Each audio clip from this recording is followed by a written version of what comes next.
تو وہ جو اللہ تعالیٰ کے نازل کردہ احکامات کے مطابق فیصلے نہیں کرتے تو ایسے ہی لوگ کافر ہیں۔ کافر کون ہوتا ہے؟ کافر کی ڈیفینیشن یہ ہے جو اللہ تعالیٰ کا انکار کرنے والا ہو، جو اللہ تعالیٰ کو نہ ماننے والا ہو، اللہ تعالیٰ کو اپنا معبود نہ مانے۔ تو وہی لوگ جو کہ اللہ تعالیٰ کے احکامات کے مطابق فیصلے نہیں کرتے، اللہ تعالیٰ نے ایسے ہی لوگوں کو پھر کافر قرار دے دیا۔ عدل اور انصاف کا حکومت انتظامیہ مقننہ اور عدلیہ پر مشتمل تنظیم کا نام ہے۔ انتظامیہ وہ ادارہ ہوتا ہے جو کہ ملک میں قانون کی نگرانی کرتا ہے کہ کسی قانون پر عمل کیا جا رہا ہے یا نہیں۔ مقننہ وہ ادارہ ہوتا ہے جو کہ قانون بناتا ہے، اور عدلیہ وہ ادارہ ہوتا ہے جو کہ فیصلہ کرتا ہے کہ کسی نے قانون پر عمل کیا ہے تو اس کی سزا کیا، عمل نہیں کیا تو اس کی سزا کیا ہے۔ تو لہذا ان تین اداروں انتظامیہ، مقننہ اور عدلیہ پر ایک حکومت جو ہے وہ مشتمل ہوتی ہے۔ جو اسلامی ریاست میں اقتدار اعلیٰ کا مالک جو ہے وہ اللہ تعالیٰ ہے، قانون سازی کا حق بھی اسی ذات کو ہے اور عدلیہ بھی اسی کے قانون کے مطابق فیصلہ کرے، اپنی کارکردگی پر اسی کے سامنے جواب دہ ہے۔ یہی وجہ ہے کہ اسلامی ریاست کے تمام شہری قانون کی نگاہ میں برابر ہوتے ہیں اور رنگت، نسل یا امارت اور غربت یا قرابت داری عدل و انصاف کی رائے میں حائل نہیں ہو سکتے۔ یعنی اسلامی ریاست میں عدل و انصاف جو ہے وہ قائم کیا جاتا ہے۔ اللہ تعالیٰ کے جو احکامات کے ہیں ان کے مطابق جو ہے وہ کسی بھی امیر غریب جو ہے وہ عہدیدار یا پھر عام آدمی میں فرق کیے بغیر اس کے مطابق فیصلے کیے جاتے ہیں۔ ارشاد خداوندی ہے سورہ نحل آیت نمبر 80 میں اللہ تعالیٰ بیان کرتے ہیں ان اللہ یامر بالعدل والاحسان، تو بے شک اللہ تمہیں عدل اور احسان کا حکم دیتا ہے۔ سورہ النساء آیت نمبر 58 میں اللہ تعالیٰ بیان کرتے ہیں وَإِذَا حَكَمْتُمْ بَيْنَ النَّاسِ أَن تَحْكُمُوا بِالْعَدْلِ، کہ جب تم لوگوں کے درمیان فیصلہ کرو تو انصاف کے ساتھ فیصلہ کرو، چاہے وہ تمہارا رشتہ دار ہو، امیر ہو، غریب ہو، رنگ و نسل میں کوئی عہدیدار ہو یا کوئی بھی ہو۔ اللہ تعالیٰ نے یہاں پر حکم دے دیا کہ تم جب بھی لوگوں کے درمیان کوئی بھی لوگ ہوں ان کے درمیان فیصلہ کرو تو انصاف کے ساتھ کرو۔ تو لہٰذا اسلامی ریاست کی یہ نمایاں خصوصیت ہے کہ ایسی ریاست جہاں پر عدل و انصاف قائم کیا جائے گا وہ اسلامی ریاست کہلائے گی۔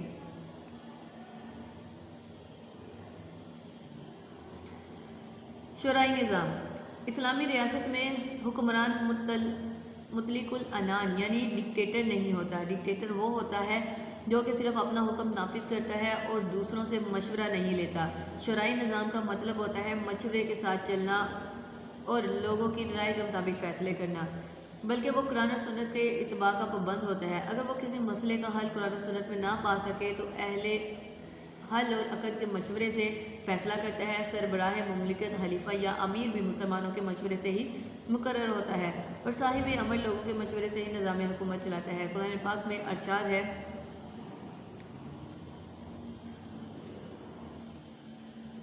سورہ الشورى آیت نمبر 38 میں اللہ تعالیٰ بیان کرتے ہیں وَأَمْرُهُمْ شُورَىٰ بَيْنَهُمْ، اور مسلمانوں کے معاملات باہمی مشورے سے چلتے ہیں۔ یعنی شورائی نظام اسلامی ریاست میں جو ہے وہ شورائی نظام چلایا رہتا ہے کہ جتنے بھی معاملات ہوتے ہیں اس میں مسلمان پہلے باہمی مشورہ کرتے ہیں، مشورہ کر کے وہاں کی ریاست اور عوام کے لیے، امت مسلمہ کی بہتری کے لیے جو فیصلہ ہوتا ہے وہ نافذ کیا جاتا ہے۔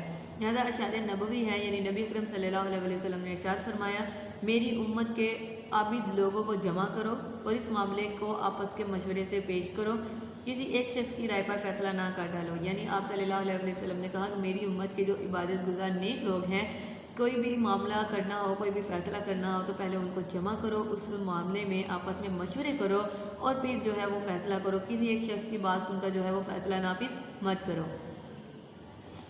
بعض خصوصیات کی مشابہت کی بنا پر شورائی نظام کو جمہوری نظام کہا جاتا ہے، لیکن اسلامی جمہوریت اور مغربی جمہوریت میں بہت فرق ہے۔ یعنی ہم لوگ کہتے ہیں کہ ہم جمہوری نظام چلا رہے ہیں، اسلام نے ہمیں جمہوریت نظام دیا تھا، لیکن جمہوری نظام کیا ہے؟ اسلام کی جمہوریت میں اور مغربی جمہوریت میں بہت فرق آتا ہے۔ اسلام کے شورائی نظام یعنی جمہوری نظام میں اقتدار اعلیٰ نہ قوم کے پاس ہوتا ہے، نہ عوام کے نمائندوں کے پاس اور نہ ہی امیر اور سلطان کے پاس، بلکہ اللہ تعالیٰ کے پاس ہے۔ خلیفہ کا تقرر مجلس شورا ہی کرتی ہے جس کی توثیق پوری قوم سے حاصل کی جاتی ہے۔ وہ روزمرہ کے مسائل پر بھی خلیفہ کو اپنے رائے سے آگاہ کر سکتی ہے۔ نبی اکرم صلی اللہ علیہ وسلم نے فرمایا کہ بہترین امام یعنی حکمران وہ ہے جنہیں تم چاہتے ہو اور وہ تمہیں چاہتے ہو، لیکن ان کے لیے دعا گو ہو اور وہ تمہارے لیے، تم ان کے لیے دعا گو ہو اور وہ تمہارے لیے دعا گو ہو۔ یعنی جو ہم جمہوریت کا ایک نعرہ لگاتے ہیں تو ہم نے یہ بھی تو دیکھنا ہے نا کہ کیا ہماری جمہوریت جو ہے وہ اسلام کے مطابق ہے یا پھر مغربی نظام کے مطابق ہے۔ ہماری جمہوریت میں جو ہے وہ عوام کی رائے کے مطابق کام نہیں کیا جاتا، تو لہٰذا ہم یہ کہہ سکتے ہیں کہ ہماری جمہوریت جو ہے وہ ایک مسلمان ملک کی ہے لیکن اسلامی جمہوریت نہیں ہے۔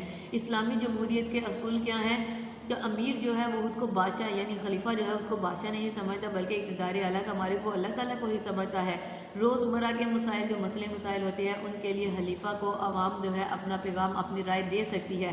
لہذا نبی اکرم صلی اللہ علیہ وسلم نے فرمایا کہ بہترین حکمران وہ ہے جس سے عوام چاہتی ہو یعنی جس سے پیار کرتی ہو اور وہ حکمران عوام کو چاہتا ہو، عوام اس کے لیے دعا کرے اور وہ عوام کے لیے دعا کرے۔ تو لیکن اگر ہم دیکھیں اپنے حکمران کو، اپنے عوام کا جو ہمارا ایک ریلیشن ہے، جو تعلق ہے حکومت کا اور عوام کا حکومت جو ہے وہ عوام کے بینیفٹ کو، عوام کے فائدے کو کتنا مد نظر رکھتی ہے۔ تو لہٰذا یہ اسلامی ریاست کی خصوصیت ہے کہ ایسی ریاست جہاں پر یہ قوانین چلائے جائیں گے وہ اسلامی ریاست کہلائے گی۔ اگر کسی ریاست میں کوئی اسلام کے نام پر ریاست بنی ہے وہاں پر یہ قوانین نافذ نہیں ہے تو وہ اسلامی ریاست نہیں کہلا سکتی۔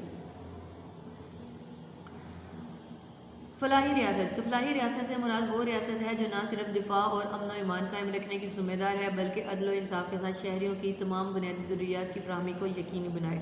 اسلام کا نظام ریاست فلاحی ریاست کے قیام کا ضامن ہے۔ عدل و انصاف مساوات کا جو معیار اسلام نے مقرر کیا ہے وہ دنیا کے کسی نظام میں نظر نہیں آتا۔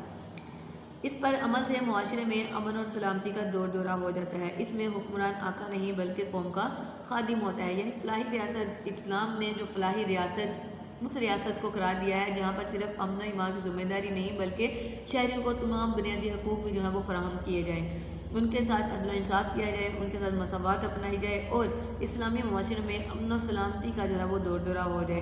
تو وہاں پر حکمران جو ہے وہ آقا بن کر نہیں، بادشاہ بن کر حکمرانی نہ کرے بلکہ خود کو قوم کا خادم تصور کرے۔ تو لہٰذا ایسی ریاست جہاں پر اسلام کے یہ بتائے گئے اصول نافذ کیا جائے گا وہی فلاحی اور اسلامی ریاست کہلاتی ہے۔ جامعہ نظام اسلامی ریاست میں شرعی نظام دنیا کے مروجہ نظاموں میں سے کسی سے مکمل طور پر مطابقت نہیں رکھتا، بلکہ اسلامی طرز حکومت مختلف طریقہ ہائے جہاں بانی کا جامعہ ہے اور ان کی تمام خرابیوں سے مبرہ بھی ہے۔ یعنی اسلام کا جو نظام ہے، جامعہ نظام ہے، بہترین نظام ہے، وہ دنیا کے کسی بھی دوسرے حکومت کے نظام سے مطابقت نہیں رکھتا۔ اسلام کا جو اپنا نظام ہے وہ تمام نظاموں کا بانی ہے، بہترین نظام ہے اور باقی جتنے بھی نظام ہیں ان میں جو خرابیاں پائی جاتی ہیں ان سے یہ مبرہ ہے، یعنی وہ خرابیاں اسلام کے نظام میں نہیں پائی جاتی۔ اگر حکومت کے استحکام کے لیے سربراہ مملکت با اختیار ہونا ضروری ہے جیسے آمریت اور بادشاہت میں، تو اسلامی ریاست کا سربراہ بھی با اختیار ہوتا ہے۔ مغربی طرز کے جمہوری نظام کی طرح چند افراد کے ہاتھوں میں کھلونا نہیں بنتا۔ یعنی اگر یہ ضروری ہے کہ مملکت کو قائم کرنے کے لیے، حکومت کے استحکام کے لیے جو ہمارا سربراہ ہے، جو خلیفہ ہے،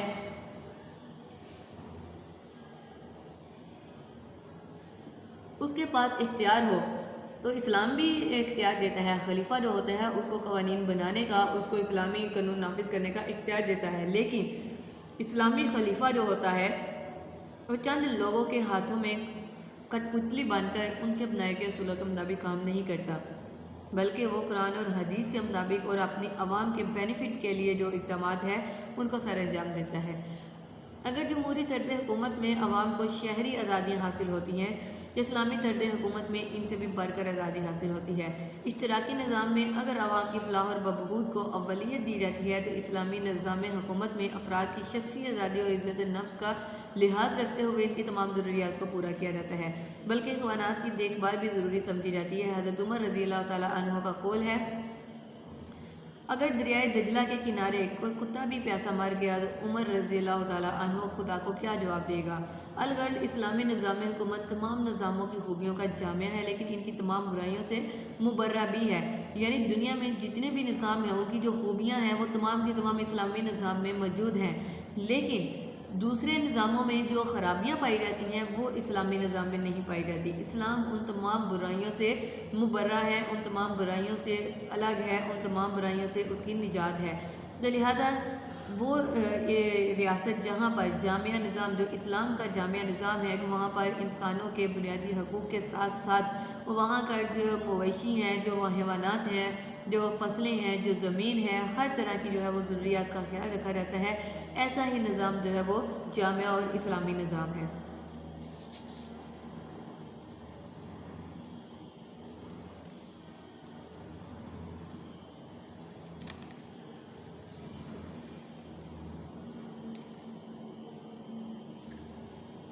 عطائد فی المعروف، اسلامی ریاست میں حکومت کی عطائد صرف معروف میں ہے۔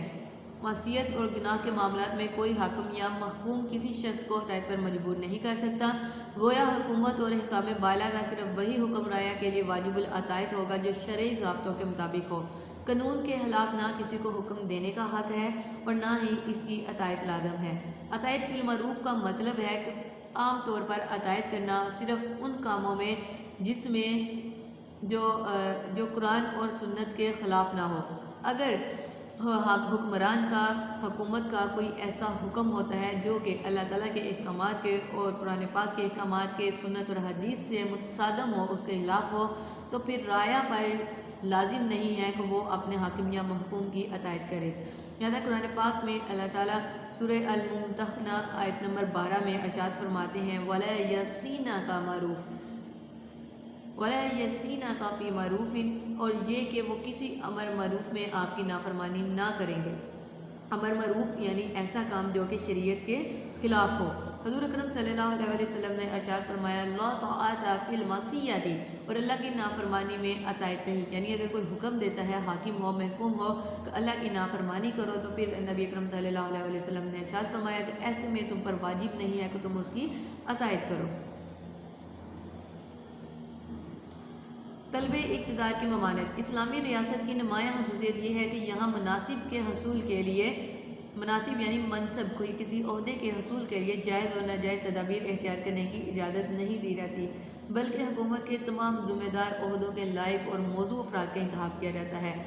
ہوس اقتدار کی اسلام اجازت نہیں دیتا۔ ارشاد خداوندی ہے سورہ القصص آیت نمبر 83 میں اللہ تعالیٰ ارشاد فرماتے ہیں لا یریدون علوا فی الارض ولا فساد، کہ وہ زمین میں نہ اپنی بڑائی کے طالب ہوتے ہیں اور نہ فساد برپا کرنا چاہتے ہیں۔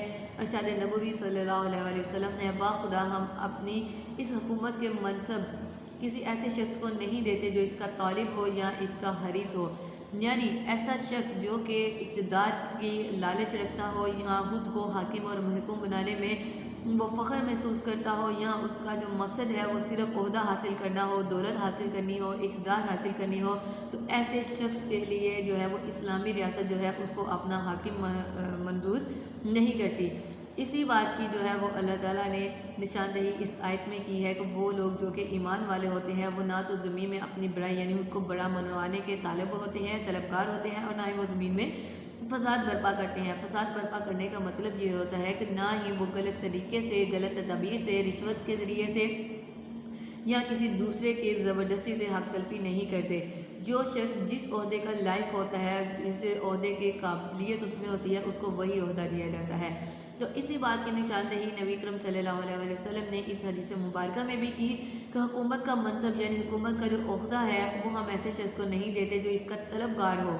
طلبگار وہی شخص ہوتا ہے جو اس کو بڑا منوانا چاہتا ہو، یا پھر جس کو لالچ ہو، جس کو ہوس ہو، یا جس کو اس کی حریص ہو یعنی اس کی لالچ ہو۔ تو ایسا شخص جو کہ کسی حکومت کو حاصل کرنے کا لالچ رکھتا ہو، ایسا شخص جو ہے وہ ایک اسلامی ریاست کو جو ہے وہ کبھی بھی قائم نہیں کر سکتا۔